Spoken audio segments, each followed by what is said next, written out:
Digital twins and 3D printing. Explained. Ever wished you could test out a design before building it? Digital twins and 3D printing make that possible.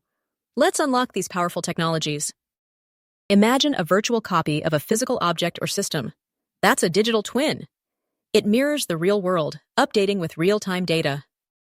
Think of it as a simulator for anything from a single part to an entire factory. You can analyze performance, predict problems, and optimize designs, all without touching the physical thing.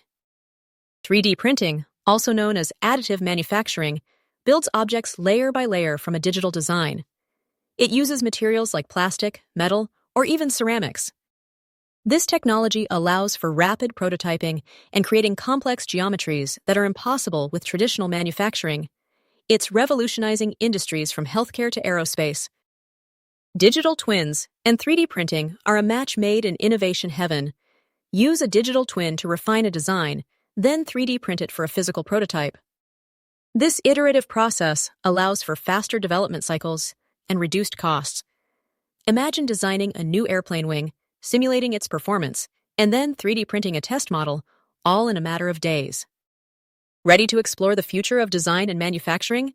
Subscribe to our channel for more tech insights and practical applications. Leave a comment below with what you'd like to learn next.